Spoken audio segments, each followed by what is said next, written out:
Hello दोस्तों, ब्रह्मांड में प्लैनेटरी कोलिजन, स्टार्स का कोलिजन, ब्लैक होल का कोलिजन और गैलेक्सीज का कोलिजन काफी आम सी बात है। वैसे तो जब दो प्लैनेट्स या फिर दो स्टार्स या दो ब्लैक होल्स आपस में टकराते हैं तो उनके टकराने का नजारा काफी भयानक होता है। उस इलाके में हर तरफ बस तबाही ही तबाही होती है। लेकिन वही जब दो गैलेक्सीज आपस में टकराती हैं तो ये नजारा थोड़ा अलग होता है, क्योंकि जो गैलेक्टिक कोलिजन होता है वो ब्रह्मांड में सबसे शानदार घटनाओं में से एक है। लेकिन अब यहाँ पर सवाल ये उठता है कि क्या होता है जब दो गैलेक्सीज आपस में टकराती हैं? क्या इनके आपस में टकराने से गैलेक्सीज में मौजूद सभी ऑब्जेक्ट तहस नहस हो जाते हैं, या फिर कुछ इससे बिल्कुल हट के कोई अलग घटना देखने को मिलती है? और सबसे अहम सवाल, उन गैलेक्सीज के सेंटर में मौजूद सुपर मैसिव ब्लैक होल के साथ क्या होता है? आज की इस वीडियो में हम इसी सवाल के जवाब को जानने की कोशिश करेंगे। तो चलिए शुरू करते हैं। तो दोस्तों, वीडियो देखना शुरू करने से पहले आपके मन में ये सवाल तो जरूर आ रहा होगा कि दो गैलेक्सीज आपस में क्यों टकराती हैं?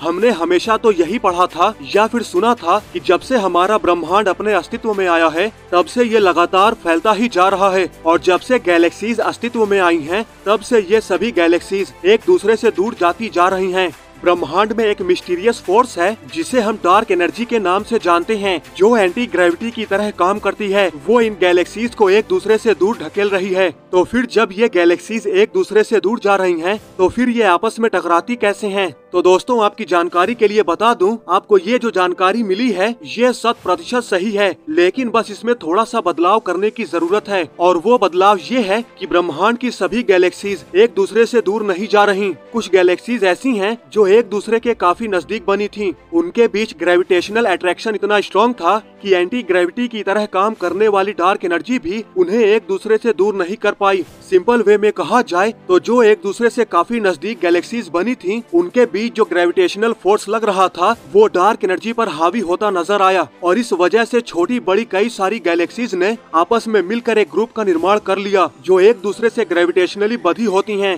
जिन्हें हम ग्रुप क्लस्टर या फिर लोकल क्लस्टर के नाम से जानते हैं। और फिर यहीं से इनके आपस में टकराने का सिलसिला शुरू होता है। जब सेम ग्रुप या यूं कहें सेम क्लस्टर में मौजूद दो या दो से ज्यादा गैलेक्सीज जो एक दूसरे के काफी नजदीक होती हैं, तो उनके बीच gravitational attraction millions of years में उन्हें एक दूसरे से करीब ला देता है, जिसका नतीजा ये होता है कि वो गैलेक्सीज एक समय आने पर आपस में टकरा जाती हैं।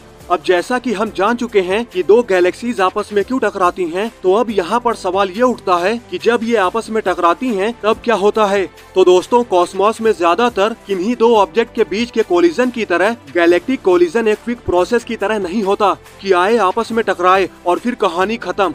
गैलेक्टिक कोलिजन के केस में ऐसा नहीं होता। जब दो गैलेक्सीज एक दूसरे के नजदीक आती हैं, तो वो आपस में टकराने से पहले वे कपल डांस करने लगती हैं, यानी एक दूसरे के चारों तरफ नाचने लगती हैं। लेकिन साथ ही उन दोनों के ग्रेविटेशनल इन्फ्लुएंस के चलते दोनों आकाश गंगाओं का ग्रेविटेशनल पुल उनके शेप को डिस्टॉर्ट यानी विकृत करता रहता है, जिससे वे अव्यवस्थित दिखाई देने लगती हैं। जब दो स्पाइरल गैलेक्सीज एक दूसरे के पास आती हैं, तो उनकी भुजाएं फैली हुई और डिस्टॉर्ट हो जाती हैं। हालांकि कई मिलियन सालों के दौरान मर्ज करने वाली आकाश गंगा एक ग्रेविटेशनल डांस में लॉक हो जाएगी, लेकिन जब तक ये मर्ज नहीं होती है तब तक इनके आपस में टकराने के दौरान इनके कपल डांस करते हुए इन आकाश गंगाओं के बीच एक गुरुत्वाकर्षण खिंचाव उत्पन्न होता है, जिसे टाइडल फोर्स कहा जाता है। इस टाइडल फोर्स की वजह से दोनों आकाश गंगाओं में मौजूद हाइड्रोजन के विशाल बादलों को खींचा जाता है और उन्हें कंप्रेस किया जाता है, जिससे उनमें घर्षण पैदा होता है, जिसकी वजह से उस विशाल हाइड्रोजन के बादलों में तारे के बनने की दर में भारी वृद्धि होती है।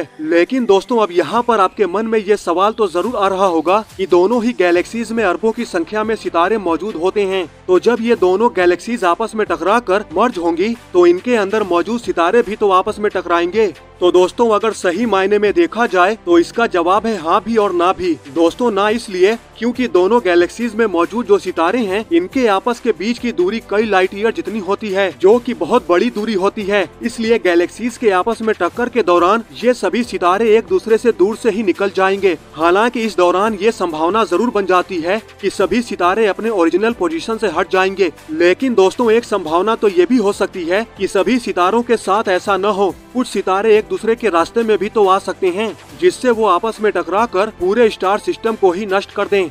हालांकि दोस्तों, तारों के आपस में टकराने की संभावना की परसेंटेज तो बहुत ही कम है, लेकिन नेबुला नाम की स्टेलर नर्सरीज के आपस में टकराने की संभावना काफी ज्यादा है, क्योंकि इनका साइज काफी बड़ा होता है। ये सैकड़ों लाइट ईयर जितनी तक बड़ी हो सकती हैं। इसलिए इनके बड़े साइज के होने से इनके आपस में टकराने की अत्यधिक संभावना है। दोस्तों, ये नेबुला ज्यादातर हाइड्रोजन गैस के एक विशाल बादल होते हैं। तो जैसे ही हाइड्रोजन गैस के विशाल बादल आपस में टकराते हैं तो ये अनगिनत तारों के निर्माण को प्रज्वलित कर देते हैं। ग्रेविटेशनल टाइडल फोर्स और नेबुला के बीच टकराव से तारे के निर्माण में इतनी तेजी से वृद्धि होती है कि इस फेज को स्टार बर्स्ट फेज कहा जाता है। दोस्तों, अब बात रही दोनों गैलेक्सीज के सेंटर में मौजूद सुपर मैसिव ब्लैक होल की, तो ज्यादातर संभावना यही बनती है कि जब गैलेक्टिक कोलिजन होता है तो दोनों गैलेक्सीज के केंद्र में मौजूद सुपर मैसिव ब्लैक होल भी आपस में टकराएंगे और ये टक्कर इतनी जबरदस्त होगी कि इससे निकली ऊर्जा आसपास के कई लाइट ईयर जितने क्षेत्र में मौजूद किसी भी ऑब्जेक्ट को तहस नहस कर देंगे। क्योंकि सुपर मैसिव ब्लैक होल के आपस में टकराने से ग्रेविटेशनल वेव जनरेट होती है जो बाहर की ओर काफी तेजी से मूव करती है, जिसके रास्ते में जो कुछ भी आता है वो तहस नहस हो जाता है।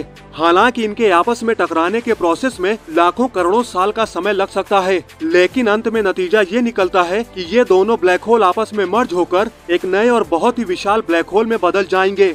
एक बार जब दोनों गैलेक्सीज आपस में मर्ज हो जाएंगी, जैसे कि मिल्की वे गैलेक्सी और एंड्रोमेडा गैलेक्सी आपस में टकराने जा रही हैं, तो ये ना तो मिल्की वे रहेगी और ना ही एंड्रोमेडा, बल्कि ये दो स्पाइरल गैलेक्सीज आपस में मिलकर एक बिल्कुल ही नई और डिफरेंट टाइप की एक इलेप्टिकल गैलेक्सी बनाएंगी, जिसे आप मिल्कोमेडा या फिर मिल्कड्रोमेडा कह सकते हैं।